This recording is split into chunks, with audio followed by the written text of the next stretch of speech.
मेरा नाम सिकंदर है, बतौर शेफ काम करता हूँ टेस्ट रेस्टोरेंट में।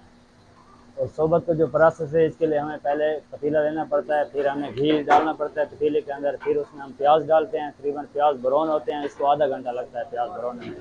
फिर हमारे पास टमाटर होते हैं, हम टमाटर उसके अंदर डालते हैं, फिर भौनी लगाते हैं, फिर उसके अंदर खसूसी मसाले जात डालते हैं, फिर उसके अंदर मुर्गी जाती है, फिर यखनी जाती है, फिर उसको उबाला आता है, फिर वो तैयार हो जाते हैं। फिर उसके लिए हम खसूसी माने लगवाते हैं पतले पतले से, फिर हम उनको चूरते हैं एक पात्री के अंदर, फिर हम उसको वो करते हैं। मेरा नाम असलम अवान है। मैं रेसमल खान शहर का रहने वाला हूँ।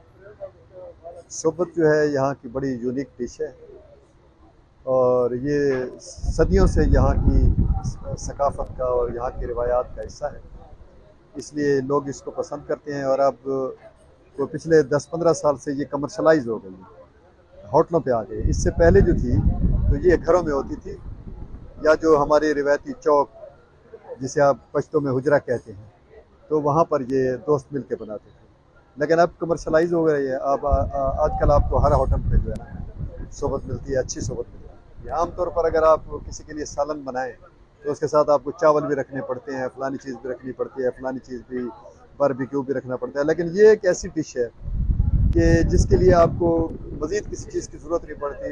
ये भारी होती है, बड़ी शकील होती है, खाने में बड़ी लजीज होती है और बड़ी जानदार डिश है। और ये आम तौर पर जो है लोग इसको बहुत पसंद करते हैं। तो ये ख़वातीन नहीं बनाती थी, इसको हमेशा मर्द बनाते थे। और आज भी हमारे समाज के अंदर औरतें जो है ना, कोई शाज़ो नाज़िर अगर बनाती हैं तो बनाती हैं घर में, और घर में भी अगर बने तो ये मर्द बनाते हैं, क्योंकि ये डिश बेसिकली मर्दों की है। यहाँ जो ख़ास तौर पर ये जो बलोच थे, वो शतरबान थे, वो हदी खान थे, वो रात को सफ़र करते थे, तो जहाँ भी जाते थे तो ये एक खुश्क एरिया है।